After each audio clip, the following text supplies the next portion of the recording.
Meus irmãos, que bom estarmos aqui mais uma vez para louvarmos e engrandecermos o nosso Deus.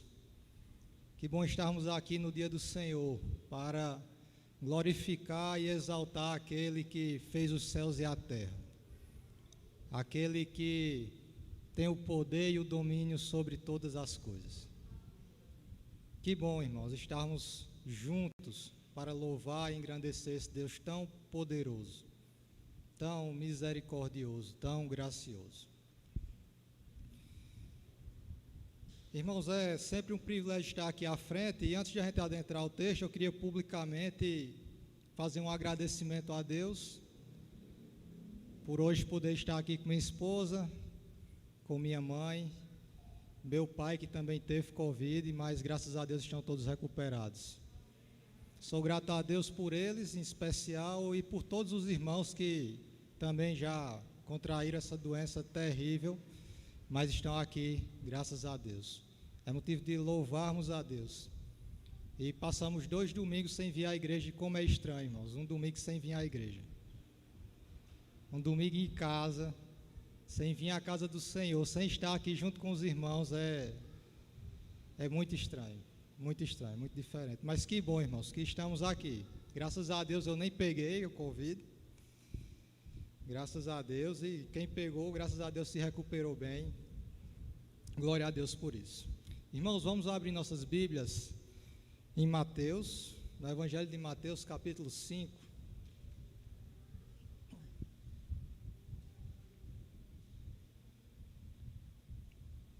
Vamos retomar o estudo que nós iniciamos um versículo há alguns domingos atrás. Nós estudamos o capítulo 5, versículo 7, bem-aventurados misericordiosos, porque alcançarão misericórdia. Hoje nós estudaremos um outro versículo desta mesma porção da Escritura.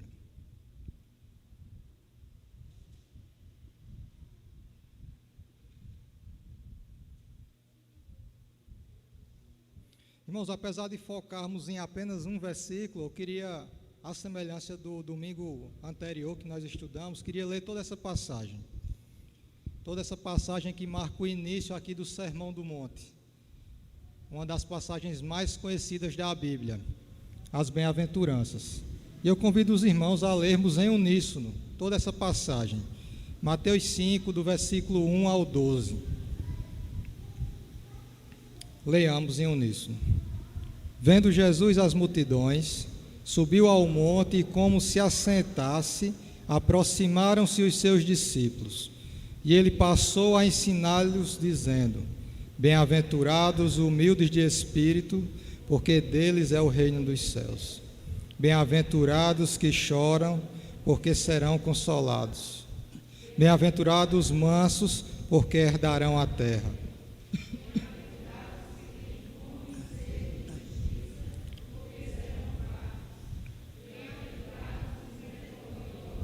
Porque alcançarão misericórdia. Bem-aventurados os limpos de coração, porque verão a Deus. Bem-aventurados pacificadores, porque serão chamados filhos de Deus. Bem-aventurados os perseguidos por causa da justiça, porque deles é o reino dos céus. Bem-aventurados sois por minha causa, se vos injuriarem e vos perseguirem, e mentindo disserem todo o mal contra vós. Regozijai-vos e exultai, porque é grande o vosso galardão nos céus, pois assim perseguiram aos profetas que viveram antes de vós. Amém. Temos uma palavra de oração, amados. Senhor Deus e Pai, muito obrigado, Senhor, pela oportunidade de estarmos aqui na Tua casa para Te louvar e Te engrandecer, Senhor. Nesse momento, ó Pai, suplico que o Senhor acalme os nossos corações, que estejamos atentos à Tua palavra, Senhor Deus, e que Tua igreja seja tocada, ó Deus, pela administração da Tua palavra, pelo poder da Tua palavra e pela ação do Espírito Santo, ó Pai. Usa-me como Teu instrumento, ó Pai. Quem sou eu, Deus, para falar alguma coisa da parte de Ti, ó Deus, mas usa-me, Senhor, um miserável pecador, ó Pai, e que a Tua igreja seja edificada pelo poder da Tua palavra. É o que nós te pedimos em nome do Senhor Jesus Cristo. Amém. Meus irmãos, a semelhança da forma como a gente introduziu há domingos atrás, a despeito de já fazer muito tempo, já faz acho que cerca de um mês, eu queria, antes de adentrar especificamente a Mateus 5, versículo 8, ao bem-aventurados os limpos de coração, porque verão a Deus, que é o tema específico da nossa lição de hoje, permitam-me introduzir com uma contextualização rápida, uma perspectiva rápida acerca de todas as bem-aventuranças, acerca das bem-aventuranças no geral. Aqui nas bem-aventuranças, Jesus Cristo ele nos apresenta o caminho para a felicidade. Você quer ser feliz? Jesus apresenta aqui o caminho correto, nessa passagem que a gente leu. Para o mundo, a felicidade ela é encontrada nas riquezas, ela é encontrada nos prazeres carnais, ela é encontrada no sucesso, ela é encontrada no lazer, em se ter tudo que o dinheiro possa proporcionar. Coisas que até proporcionam prazeres por um tempo limitado, por um curto espaço de tempo.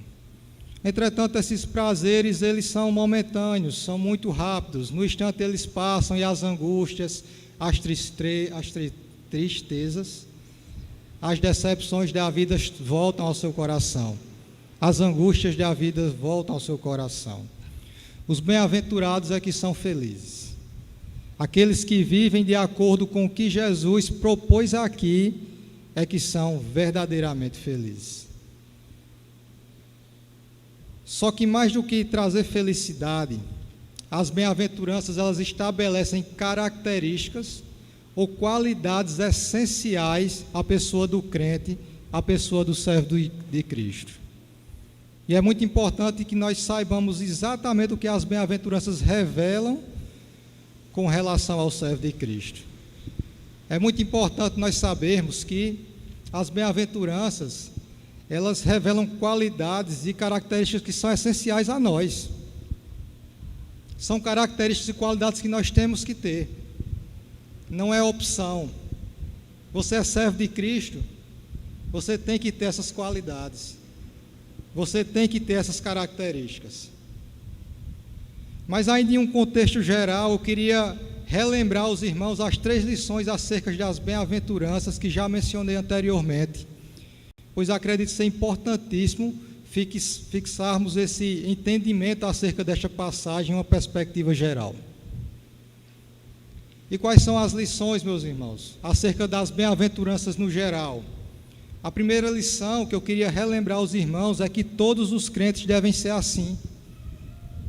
Quando Jesus propõe aqui as bem-aventuranças, ele não está falando de uma pessoa específica, ele não está caracterizando a ele mesmo, ele não está falando de uma pessoa especial, não. Ele está caracterizando ali todo e qualquer servo de Jesus Cristo. Então, quem é servo de Jesus Cristo tem que se amoldar a essas características, tem que ter essas características, essas qualidades. Todos os crentes devem ser assim, conforme descreve as bem-aventuranças. A segunda lição é que todos os crentes devem manifestar todas essas qualidades. A gente se engana e às vezes a gente acha que Tiago vai ser o que tem fome e sede de justiça, enquanto Edson vai ser o manso, enquanto Caio vai ser o que chora, enquanto Simone vai ser a misericordiosa. Não, é equívoco, é erro pensar assim. Todos os crentes devem ter todas as bem-aventuranças. Não é que eu sou bom numa e ruim em outra, não existe isso. O servo de Deus ele tem todas as bem-aventuranças. Como eu frisei na outra oportunidade, vale a gente salientar que é comum a gente não apresentar todas as bem-aventuranças por causa do nosso pecado. Mas isso é uma falha, isso é um pecado. O servo de Deus tem que apresentar todas essas características. Todas essas características. E a terceira lição geral acerca das bem-aventuranças é que nenhuma dessas características e qualidades são vivenciadas pelo homem por uma tendência natural. Meus irmãos, nós não nascemos com as bem-aventuranças. Nós não nascemos pobres de espírito. Nós não nascemos com fome e sede de justiça. Pelo contrário, nossa tendência natural é o pecado, é o mal, é a insensibilidade, é fazer o que desagrada a Deus, é satisfazer os prazeres da carne. A nossa tendência natural é essa. De modo que, para vivenciarmos as bem-aventuranças, temos que receber graça de Deus. Para vivenciarmos as bem-aventuranças só com uma disposição que vem da graça de Deus e da operação do Espírito Santo em nós. Só vivenciaremos as bem-aventuranças se o Espírito Santo agir em nossas vidas, nos transformando o nosso coração. E entendendo isso, irmãos, nós devemos pedir, devemos suplicar ao Espírito Santo que Ele nos transforme, que Ele venha ao nosso encontro, que Ele nos molde, que Ele nos mude, para que nós possamos de fato vivenciar as bem-aventuranças que Jesus propôs. É importante nesse primeiro momento nós entendermos em um contexto geral acerca das bem-aventuranças que todos os crentes devem ser assim, todos os crentes devem manifestar todas essas qualidades e entender que nenhuma dessas características e qualidades são vivenciadas pelo homem por uma tendência natural, mas por uma ação de Deus, por uma ação do Espírito Santo. E adentremos agora, irmãos, entendendo essa perspectiva geral acerca das bem-aventuranças, adentremos especificamente a sexta bem-aventurança. A Mateus 5, versículo 8. Bem-aventurados limpos de coração, porque verão a Deus. Segundo o Dr. Martin Lloyd Jones, essa é a bem-aventurança mais profunda. É a mais difícil de nós conseguirmos esgotar, entender na sua totalidade. É sobremodo difícil a gente entender tudo o que Jesus quis dizer nessas palavras, tamanha a profundidade desse ensinamento. Nós não temos como ter compreensão completa a respeito do que Jesus nos falou aqui. Essa bem-aventurança trata da essência do cristianismo, pois ela nos leva ao alvo final da vida, ver a Deus. Esse é o alvo final da nossa vida, ver a Deus. Essa bem-aventurança tem uma clara conexão com a segunda bem-aventurança apresentada por Jesus Cristo. Bem-aventurados que choram. O que quer dizer bem-aventurados os que choram? Bem-aventurados que choram não tem nada a ver com pessoas emocionais, com pessoas que choram por assistir uma cena romântica, em um filme, em uma série. Não tem nada a ver com quem chora porque recebeu um presente, porque recebeu um elogio, porque recebeu um reconhecimento. Não tem nada a ver com pessoas que se emocionam escutando uma bela música. Bem-aventurados que choram não tem nada a ver com isso. Bem-aventurados são os que choram por causa do seu pecado, por causa da sua pecaminosidade. São aqueles que choram por reconhecer que o seu coração é sujo, é manchado, é impuro, é tendencioso a fazer o mal. Isso os leva a chorar amargamente, arrependidos pela sua impureza. Quem são os limpos de coração? São aqueles que choram por reconhecerem a imundícia e a sujeira do seu coração.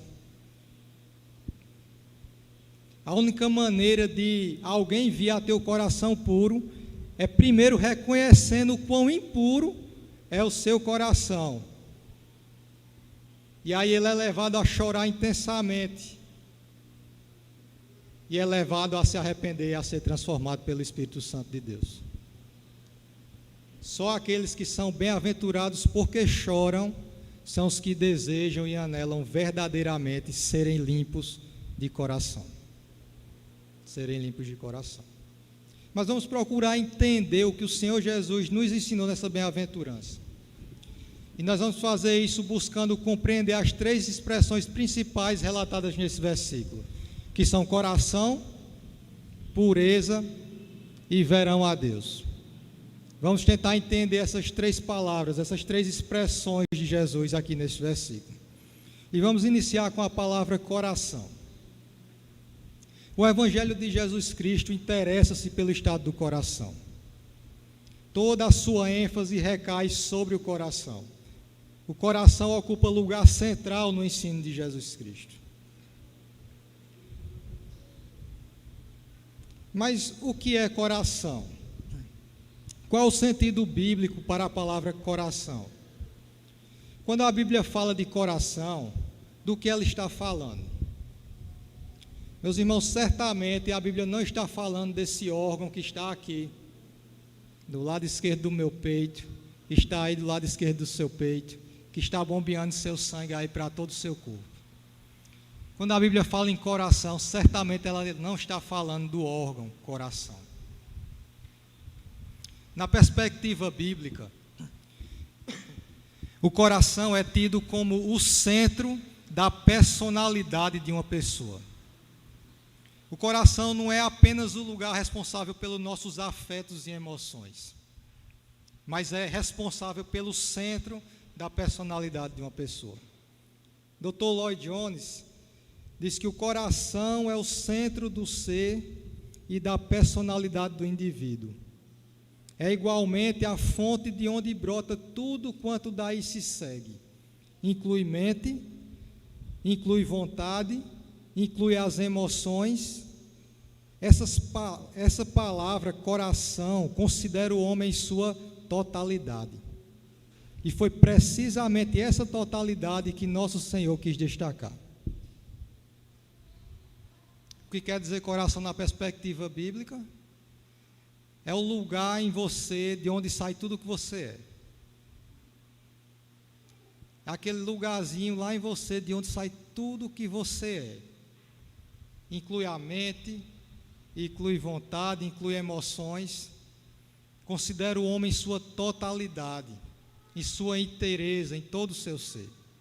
Quando Jesus fala, bem-aventurados puros de coração, o Senhor está dizendo que são felizes aqueles que são puros em sua totalidade, aqueles que são puros em sua inteireza, aqueles que são puros lá no centro da sua personalidade, são puros naquele lugar de onde é gerado tudo que nós somos, onde é gerado todas as nossas atividades. O coração é o centro da nossa personalidade. Felizes, bem-aventurados não são os puros apenas na superfície, apenas externamente, não.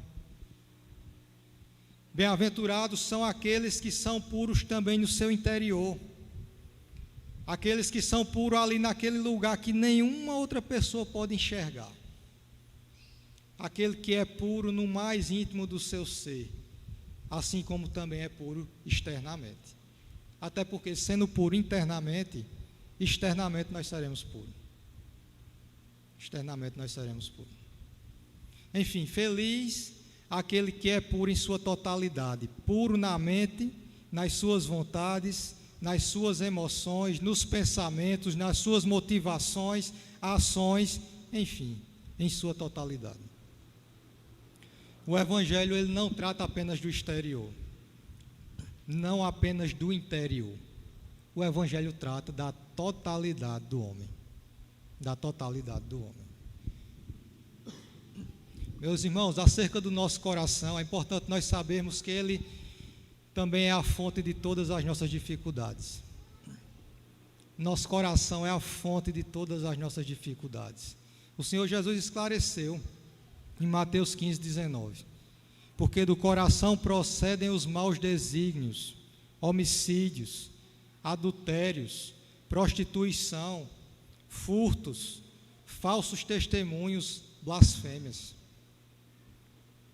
É um erro pensar que as dificuldades dos homens se dão por conta do meio ambiente em que ele vive. É engano pensar que o mal é fruto do meio em que vivemos e que uma solução para se ter uma vida totalmente pura seria mudar de ambiente, ou seria viver isoladamente, porque acreditando que é o meio que nos contamina, acreditando que nós somos bons e o que nos faz pecar é porque a gente aprende com as má influências. Isso é mentira, isso é engano. Pensar assim é negligenciar que o primeiro erro aconteceu em um ambiente totalmente perfeito. É desconsiderar que Adão, nosso representante legal ali no jardim do Éden, pecou, caiu, vivendo em um perfeito paraíso. Adão vivia em um perfeito paraíso. Viver em um ambiente perfeito não resolve o problema do homem. Não resolve porque é dentro do coração que procedem todas as iniquidades. Reflita sobre qualquer problema que existe nesse mundo. Você pode refletir a respeito de qualquer problema que existe nesse mundo. Qualquer um. Tente detectar qual é a origem desse problema. De onde é que vem esse problema? E você verá que, direto ou indiretamente, ele vem do coração do homem. Direto ou indiretamente, ele vem do coração do homem. Jeremias 17:9. Enganoso é o coração mais do que todas as coisas, e desesperadamente corrupto. Quem o conhecerá? Quem o conhecerá? Meus irmãos, o coração humano é desesperadamente corrupto, enganoso e maligno. Não nos enganemos. Nossa maldade não vem do meio em que nós vivemos. Nós não nascemos puros e aprendemos com os outros a fazer o que é mal, não. Nosso coração é a própria raiz, é de onde sai toda a maldade que existe no mundo. A dificuldade do homem encontra-se no seu mais profundo interior, no íntimo do seu ser, no seu coração. É aí que se encontra o grande problema do homem. E é esse lugar que nós devemos manter puro. É esse lugar que nós devemos manter puro. É esse lugar de onde procede todo o mal, de onde procede nossa ruindade, nosso pecado. É esse lugar que nós devemos manter puros.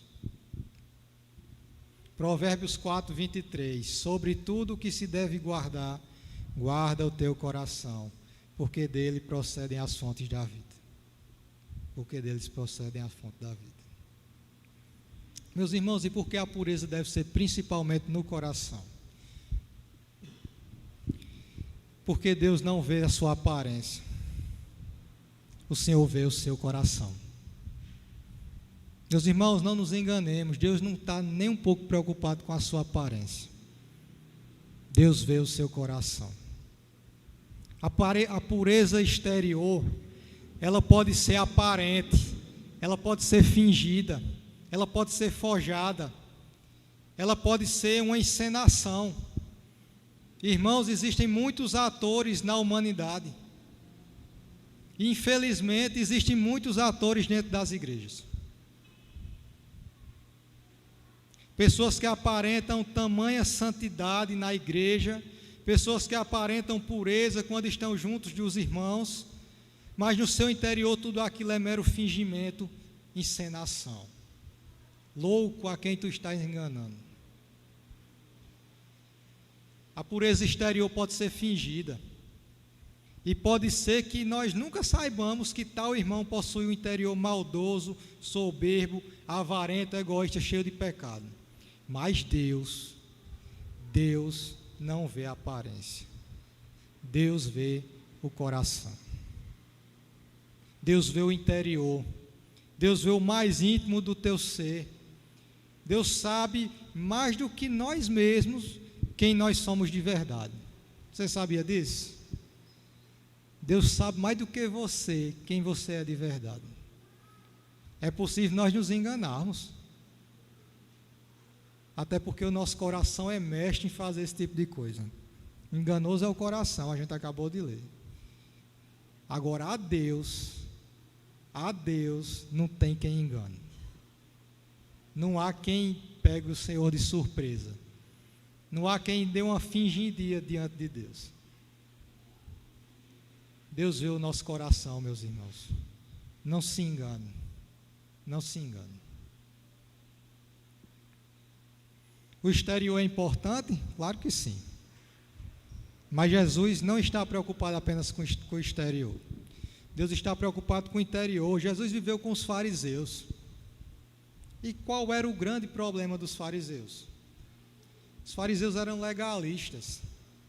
Fizeram mais de 600 acréscimos à lei de Moisés. Eles acreditavam que seriam salvos pelo cumprimento da lei. Os fariseus, eles interessavam-se pelo exterior.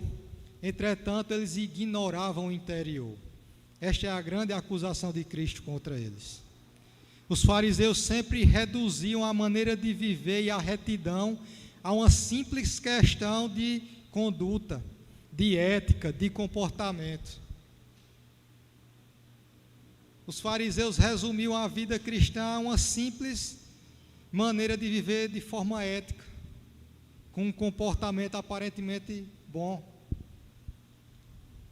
Quando vistos externamente, os fariseus pareciam sem defeitos, mas o interior deles estava repleto de cobiça e de iniquidade.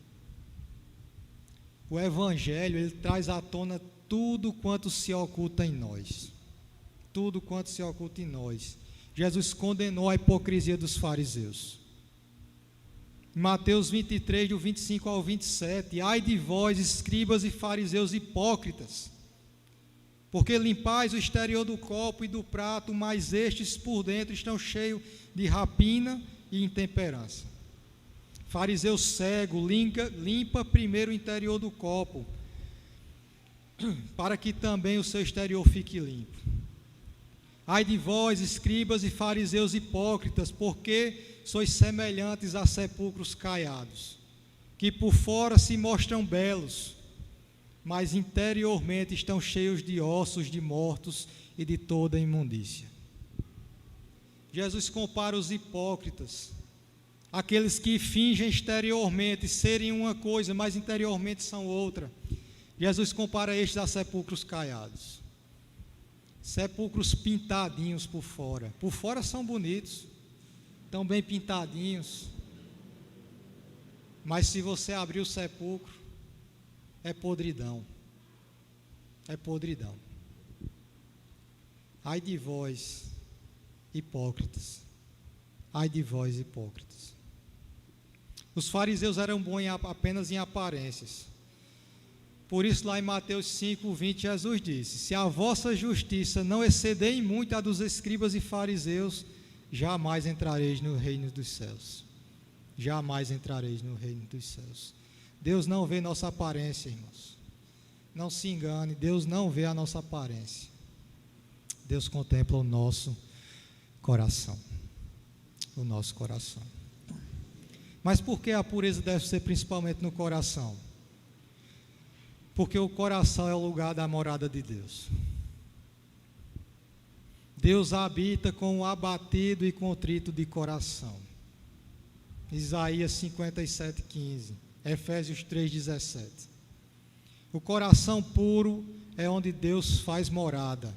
É onde Ele se deleita em habitar.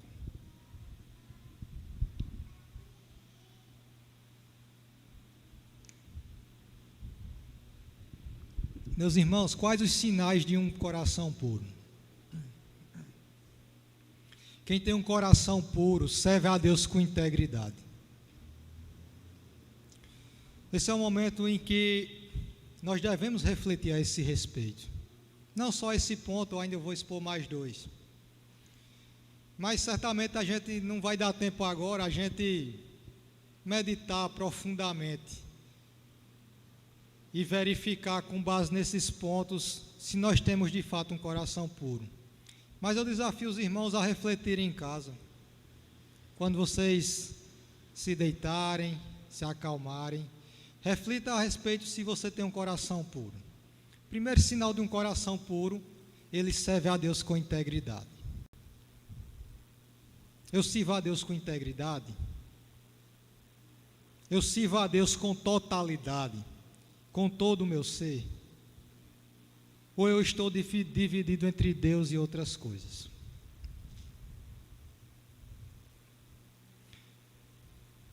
Mas outro sinal de um coração puro é que ele serve a Deus com sinceridade.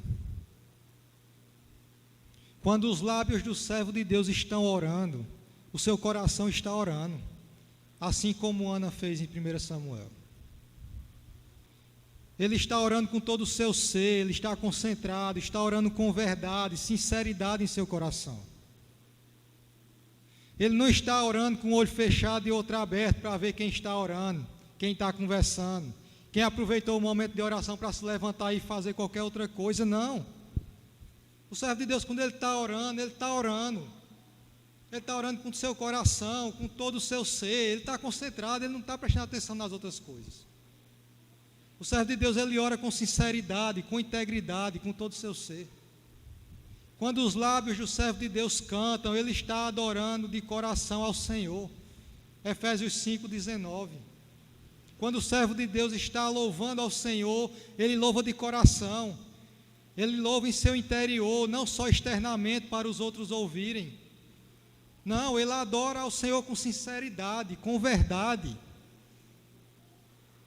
Lembremos sempre que Deus ama o coração quebrantado, mas não o coração dividido. Oséias 10:2. Deus ama o coração quebrantado, mas não o coração dividido. Quem tem um coração puro, irmãos, ainda evita a aparência do mal. Um coração puro, ele se afasta de toda a aparência do mal. 1 Tessalonicenses 5:22. O servo de Deus com o coração puro, ele não flerta com o pecado. Ele não vive na região de perigo, ele não paquera com a tentação. Ele foge do perigo assim como José do Egito. José do Egito ali em face do pecado, em face da mulher de Faraó. Ele correu, ele se ocultou, ele correu do pecado, ele correu da zona de perigo. Ele saiu da presença da mulher de Faraó. José fugiu porque um servo de Deus, ele respeita a santidade de Deus. Isso não é brincadeira não, irmãos. O servo de Deus, ele foge do pecado porque ele respeita a santidade de Deus, do seu Pai.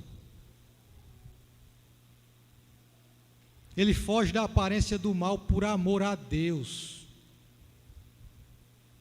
e também por amor ao seu próximo, para não escandalizar os fracos, para não ser pedra de tropeço para o ímpio. Você tem fugido? Você tem se afastado do mal? Você tem se afastado das oportunidades de ganhar dinheiro ilicitamente? Você tem se ausentado de conversas imorais, de conversas depreciativas, de conversas ou brincadeiras que desagradam a Deus? Ou você tem se amoldado ao mundo? Ou você, para não sair daquela roda de amigos ali, você fica, você brinca, você compactua, você deprecia, você desonra a Deus.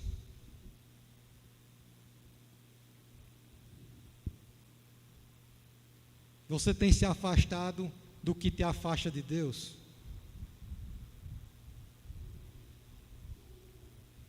Quem tem um coração puro serve a Deus com integridade, com sinceridade, e ele evita a aparência do mal. Reflita sobre isso. Talvez agora não dê tempo de refletir profundamente. Reflita em casa. Reflita em casa. Mas em segundo lugar, vamos buscar entender agora o que significa a palavra pureza, ou a palavra limpo. Entendemos que o coração, quando Jesus fala de coração, Ele está falando de toda a nossa totalidade. Ele está falando de todo o nosso ser. Ele está falando do lugarzinho aí dentro de nós, de onde surge tudo que nós somos, de onde é gerado tudo que nós somos. Esse lugar nós devemos manter puro. Mas o que Jesus quis dizer quando Ele disse limpo? Bem-aventurados os puros ou os limpos de coração. O que significa essa palavra limpo? A palavra grega utilizada aqui no texto de Mateus 5,8, traduzida como limpo, é cásaros. Essa palavra era utilizada comumente em várias situações, vejamos algumas delas. Era usada para designar a roupa suja que foi lavada. Era usada para designar o trigo que tinha sido separado da sua palha. O trigo limpo. Era usado com o mesmo significado também para um exército do qual se tinham eliminado os soldados descontentes ou medrosos. Cázaros era quando tirava do exército aqueles soldados com medo, aqueles insatisfeitos, ou seja, fazia uma limpa no exército. Era usado também para descrever o vinho ou leite que não havia sido adulterado mediante a adição de água. Era algo sem mescla, algo sem estar adulterado, sem sujeira. Cázaros era usado para o ouro puro, para o ouro sem escórias, sem sujeira. Todos estes exemplos, referente ao uso da palavra original, nos dá uma boa noção a respeito do que significa essa palavra aqui empregada por Jesus Cristo. Mas o que significa a palavra limpos no sentido bíblico? O que exatamente o Senhor Jesus está querendo dizer com limpo de coração? Limpo aqui em uma primeira perspectiva, porque eu vou apresentar duas perspectivas para limpo, mas em um primeiro entendimento, significa destituído de hipocrisia, destituído de falsidade, de dissimulação, de fingimento. Nós já falamos dos fariseus. Os fariseus eram chamados de hipócritas por Jesus, pois eram falsos, eram fingidos, aparentavam santidade e bondade, sendo que em seu interior só havia pecado e podridão.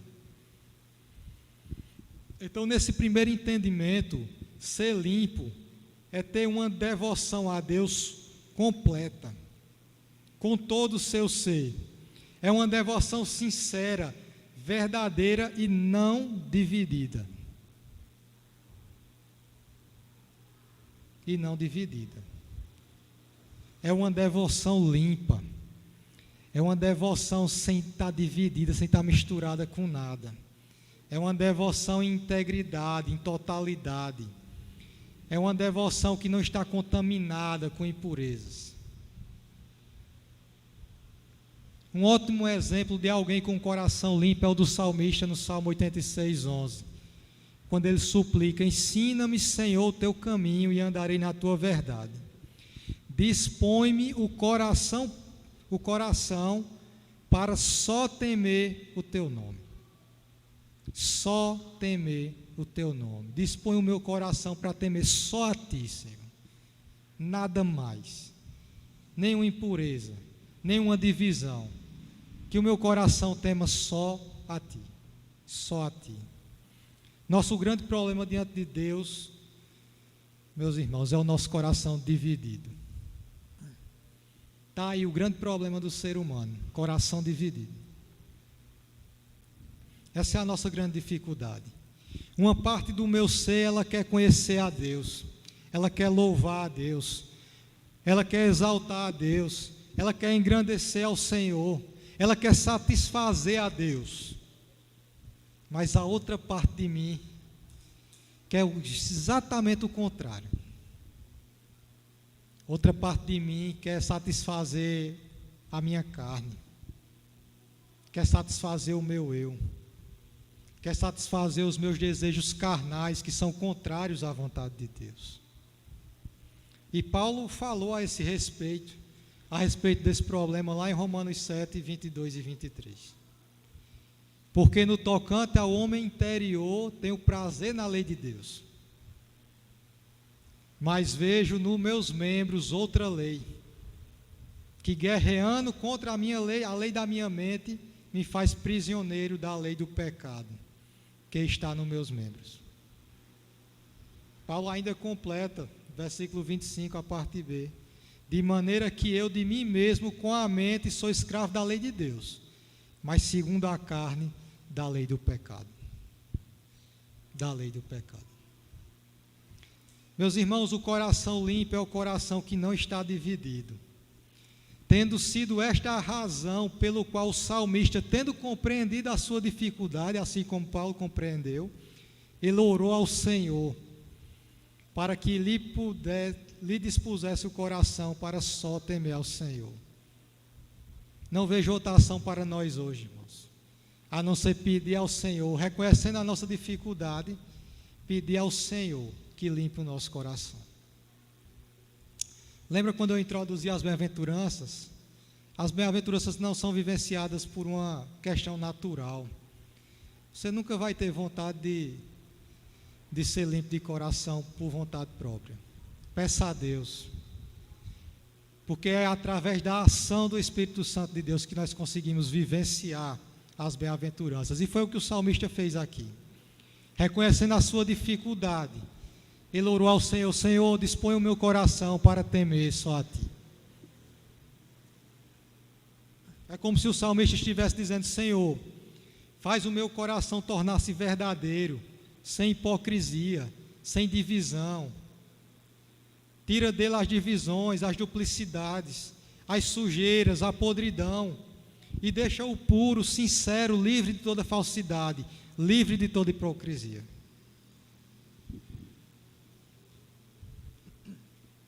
Um coração limpo é aquele que cumpre o primeiro e maior dos mandamentos. Amarás, pois, o Senhor teu Deus de todo o teu coração, de toda a tua alma e de toda a tua força. Deuteronômio 6:5. Quem tem o coração limpo tem Deus como seu principal e maior bem.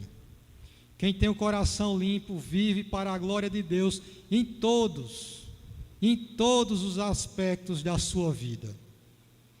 Deus está presente e comandando todas as áreas da sua vida: a área espiritual, a área intelectual, a área financeira, a área amorosa, a área profissional. Um coração limpo é um coração em que Deus comanda todas as áreas da sua vida. Todas as áreas da sua vida. Você está entregue a Deus em sua totalidade. Glorificar, satisfazer a Deus é o alvo da sua vida. Nesse primeiro entendimento, irmãos, limpos significa destituído de hipocrisia. Significa amar a Deus acima de qualquer outra coisa. Significa viver entregue a Deus sem divisão, mas em sua totalidade. Contudo, irmãos, esse não é o único entendimento ou significado para o adjetivo limpo. Já estou ficando sem voz. Não é esse o único entendimento. Certamente a palavra limpo também significa estar purificado, estar destituído de contaminação, destituído de sujeira, destituído de mácula, destituído de mancha. Isso é ser limpo.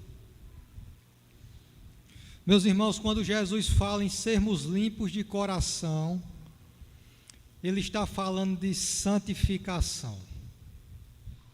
Jesus está falando de sermos semelhantes a Ele mesmo. Olha o que Pedro escreveu a respeito de Jesus em 1 Pedro 2:22. Ele não cometeu pecado, nem dolo algum se achou em sua boca. Jesus é perfeito. Jesus é sem mácula, sem sujeira. Jesus é puro, Jesus é limpo. Ser limpo de coração é ser semelhante a Cristo. Poderíamos parafrasear essa bem-aventurança com: bem-aventurados os santos de coração. Bem-aventurados semelhantes a Jesus Cristo. Estes verão a Deus. seria uma forma de parafrasear muito bem essa bem-aventurança. Bem-aventurados semelhantes a Jesus Cristo, estes verão a Deus. E aqui é interessante notarmos que há um certo paralelo dessa bem-aventurança com o texto da Epístola aos Hebreus, no capítulo 12, versículo 14. O que diz Hebreus 12, 14? Segui a paz com todos e segui a santificação, sem a qual ninguém verá a Deus. Os irmãos percebem? Sem santificação, ninguém verá a Deus.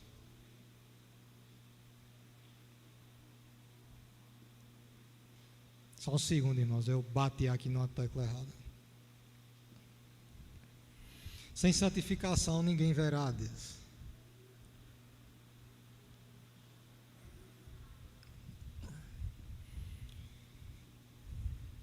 Hebreus 12, 14.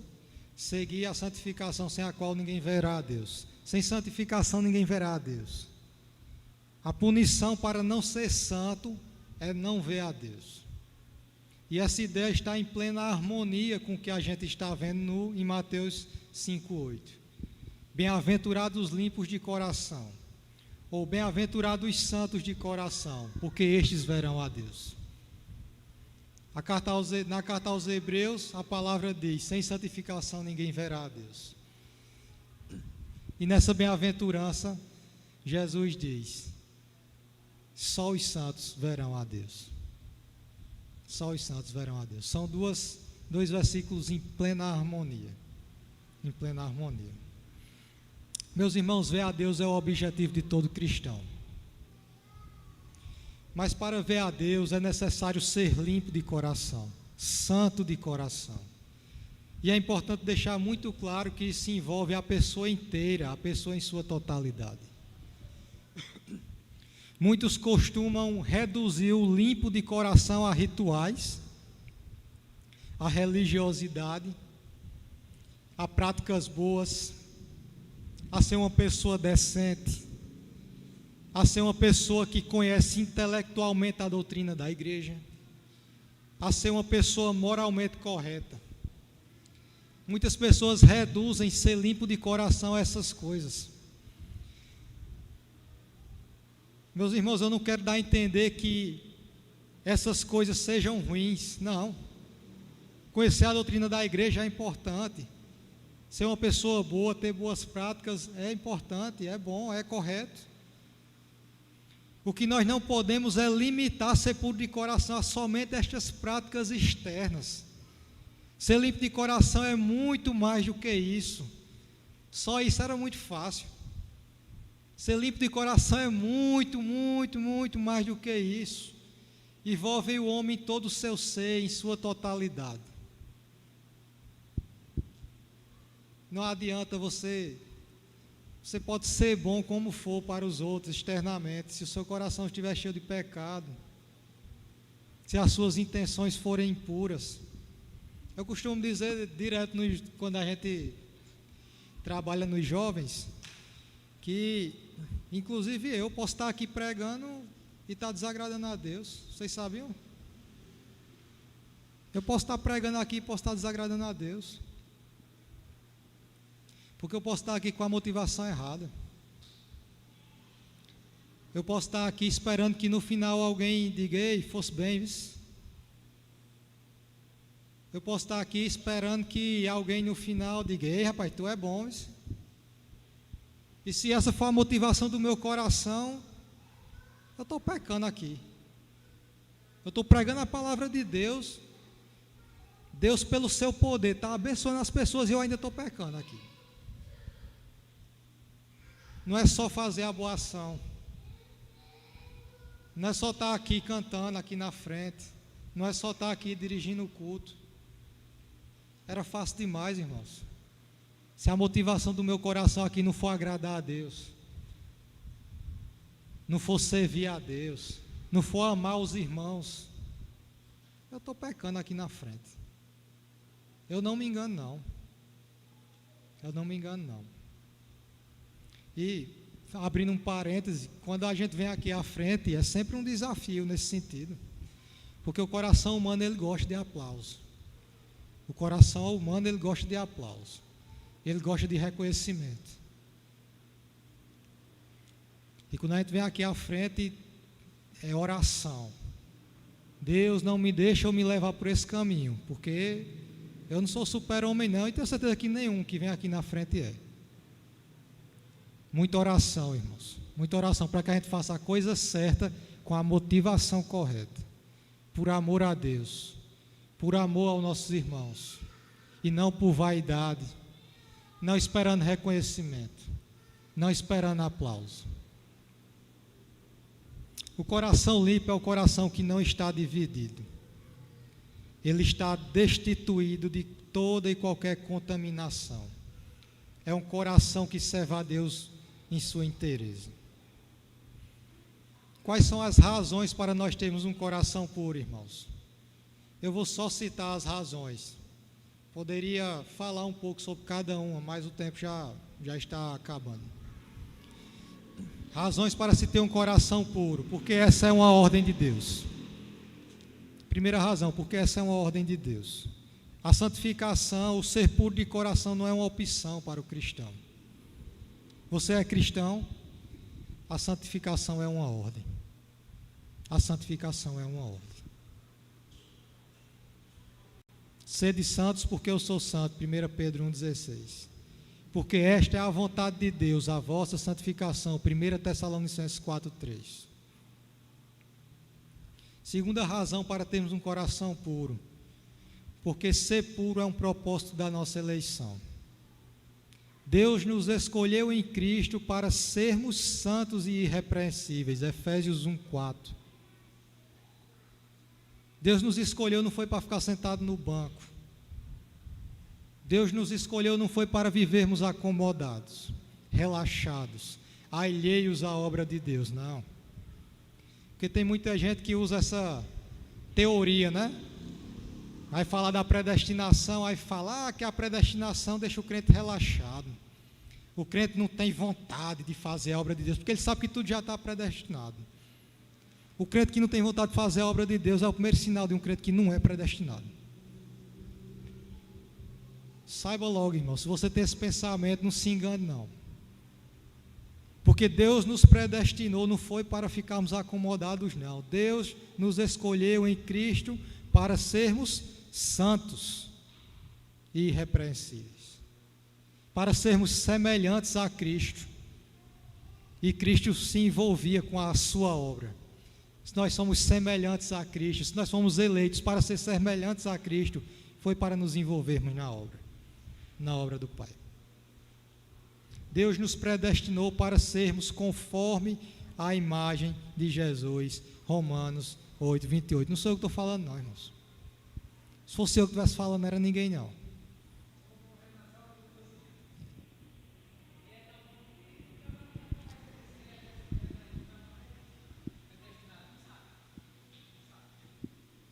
Sabe porque... Não, mas sabe porque o Espírito Santo testifica. Eu não sei se você é predestinado. Agora você sabe, porque o Espírito Santo confirma isso em você. O Espírito Santo testifica em você. Então eu posso dizer que eu sou um salvo. Eu não posso dizer que Tiago é salvo. Isso é ele que tem que dizer. É o Espírito Santo que testifica com ele. Entendeu? O Espírito Santo, ele testifica em nós. Isso. Porque a ação do Espírito Santo em nós testifica que nós somos salvos. Certo? Então eu não posso dizer que ninguém aqui é salvo. Eu posso dizer que eu sou. Que é uma convicção minha. O Espírito Santo testifica que eu sou filho de Deus. Que eu sou filho de Deus. Mas o ponto aqui é: somos salvos não para vivermos acomodados, mas para nos envolvermos na obra de Deus. E porque a pureza é o propósito da nossa redenção. Por que devemos ter um coração puro? Devemos ter um coração puro por amor a Deus. Deus é santo e sem santidade ninguém verá ao Senhor. Devemos lembrar que não há comunhão entre trevas e luz, e nosso Deus é luz. O pecado é trevas. Os nossos pecados, eles fazem separação entre nós e Deus. Isaías 59, 2. Você ama a Deus, mantenha o seu coração limpo. Devemos ter o coração puro por amor a nós mesmos. Você se ama? Você se ama? Mantenha o coração puro. Tito 1,15. Todas as coisas são puras para os puros. Todavia, para os impuros e descrentes, nada é puro. Porque tanto a mente como a consciência deles estão corrompidas. Aqueles que têm coração puro, suas ofertas são puras, suas orações são puras, seu louvor é puro. Aqueles que são impuros, suas ofertas são impuras, suas orações são impuras, seu louvor é impuro. Um coração impuro, ele contamina tudo o que faz. Suas obras são mortas. Suas obras são mortas. Devemos ser puros, seja puro por amor a você também. Seja puro por amor a Deus e por amor a você. Devemos ser puros porque é isto que nos torna parecidos com Deus, com Cristo. Devemos ser puros porque é isso que nos torna semelhantes a Cristo. Como a gente já explorou melhor esse ponto, eu vou pular. Vamos pular para a promessa dessa bem-aventurança. Nosso terceiro ponto, a gloriosa recompensa de se ter um coração puro. Qual é a gloriosa recompensa de se ter um coração puro? Verão a Deus. Esta é a recompensa de se ter um coração puro. Verão a Deus. Que recompensa maravilhosa, irmãos. Como já dito, esse é o objetivo do cristão. Qual é o objetivo da sua vida? Se não for esse, está errado. É ver a Deus. O objetivo do cristão é contemplar, é ver Deus. E aquele que tem o coração limpo, o coração puro, o coração santo, já vem a Deus nesta vida e verão na vida por vir. Agora no presente o vemos nas obras da criação, da providência e da redenção. Agora vemos como por espelho. 1 Coríntios 13, 12. Mas na vida por vir, o veremos face a face. O veremos já sem véu. Então o conheceremos como também somos conhecidos. O conheceremos como também somos conhecidos. Jó encontrou refúgio para a sua dor quando disse: eu sei que o meu Redentor vive. E por fim se levantará sobre a terra. Depois, revestido esse meu corpo da minha pele, em minha carne verei a Deus. Vê-lo-ei por mim mesmo, os meus olhos o verão. Os meus olhos o verão. Que esperança maravilhosa, irmãos. Essa é a expressão que a gente não consegue descrever. Os irmãos já pararam para pensar assim? Quando eu estava estudando, eu parei nesse ponto assim e fiquei por um tempo pensando: o que será ver Deus? Os irmãos já pararam para pensar o que vai ser quando eu encontrar Deus face a face? E sabe o que é o melhor? É que a gente não tem noção alguma de como será. É tão grande, é tão profundo, que a gente não consegue nem conceber como será. Ver a Deus. Ver a Deus. Como será ver a Deus? Nem olhos viram, nem ouvidos ouviram, nem jamais penetrou no coração do homem o que Deus tem preparado para nós. A gente não consegue nem vislumbrar o que Deus tem preparado para nós.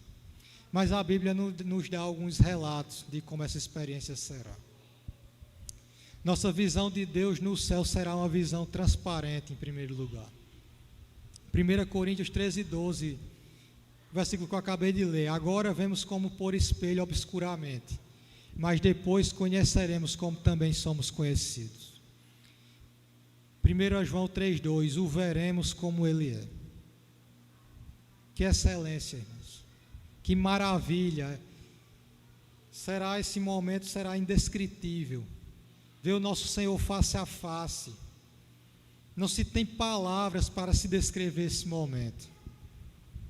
Ver o Senhor face a face.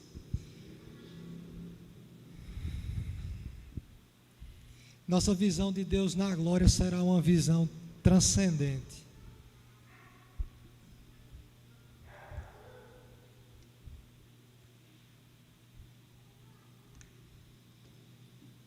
Será uma visão fora do comum. Será uma visão fora do que a gente possa imaginar. Será algo que vai além do nosso conhecimento, além do que nós podemos raciocinar. Será uma visão transcendente. 1 Coríntios 2,9, o texto que eu também já citei. Nem olhos viram, nem ouvidos ouviram, nem jamais penetrou em coração humano o que Deus tem preparado para aqueles que o amam. Terceiro lugar, nossa visão de Deus será uma visão transformadora. 1 João 3,2, sabemos que quando Ele se manifestar, seremos semelhante a Ele, porque haveremos de vê-lo como Ele é. Os remidos, eles serão transformados. Nós seremos transformados, nós seremos semelhantes a Jesus. Em quarto lugar, nossa visão de Deus será uma visão de profunda alegria. Atos 2,28, fizeste-me conhecer os caminhos da vida, encher-me-ás de alegria na tua presença. Salmo 16,11, na presença de Deus há plenitude de alegria, delícias perpetuamente. Nossa visão de Deus não será apenas uma visão gloriosa, mas uma fruição bendita, mas uma satisfação bendita. Quando entrar na glória, o Senhor vai nos receber dizendo, entrem no gozo do Senhor, do seu Senhor. Mateus 25:21. Sentiremos a plenitude de alegria, a plenitude de satisfação por estar face a face com o Senhor. Pastor Hernandes diz, coloque o mundo inteiro em seu coração e ele continuará vazio. Mas Deus satisfaz. Quando você vê o Senhor na sua glória, os encantos da terra perdem o seu encanto. Só Deus satisfaz. Nossa visão de Deus será uma visão que jamais perde o seu encanto. Em sétimo lugar, nossa visão de Deus será uma visão abençoada. Em oitavo lugar, nossa visão de Deus será uma visão perpétua. Ela não acabará, ela será pela eternidade. E em nono e último lugar, nossa visão de Deus será uma visão repentina. Quando um remido fecha os olhos neste mundo, ele imediatamente é levado para o seio de Abraão, para contemplar o Senhor na sua glória. Tão logo a morte feche os nossos olhos aqui, abri-lo-emos na glória. Abriremos os nossos olhos na glória, onde viveremos eternamente com o nosso Senhor. Meus irmãos, eu queria concluir. Aquele que tem o coração impuro não verão a Deus. Sem santificação ninguém verá o Senhor. Aqueles que se recusam a ser lavados no sangue do Cordeiro serão banidos para sempre nas trevas exteriores, onde há choro e ranger de dentes. Deus é luz, Deus é amor. Longe de Deus só reina treva e ódio. Faça uma autoanálise. Você é limpo de coração? Hoje Deus pode purificar o seu coração e fazer de você uma pessoa feliz, bem-aventurada. Os limpos de coração verão a Deus. Não esqueçam, os limpos de coração verão a Deus. Mais do que tesouros, mais do que glórias humanas, nossa maior recompensa é Deus. Ele é melhor do que todas as suas dádivas. Ele é a nossa herança. Teremos a Deus, veremos a Deus por toda a eternidade. Glória a Deus. Glória a Deus.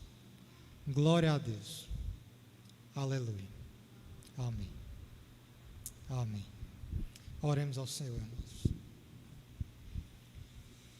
Senhor, muito obrigado pela tua palavra que é tão rica e eficaz. Deus, reconhecemos que temos o coração impuro. Reconhecemos e suplicamos a Ti, ó Deus, que haja em nossas vidas através do Teu Espírito Santo. Que nós sejamos transformados, mudados, que nós tenhamos um coração limpo, um coração que não é dividido, um coração que só teme a Deus, que só teme ao Senhor. Dá-nos um coração puro, que sejamos semelhantes ao Senhor Jesus Cristo, que nós possamos ter essa esperança viva em nosso ser, de que um dia, quando nós fecharmos os nossos olhos, nós imediatamente o abriremos e contemplaremos Deus, e veremos a Deus. Glória a Deus. Glória a Deus por isso. É o que nós te pedimos em nome de Jesus Cristo. Amém.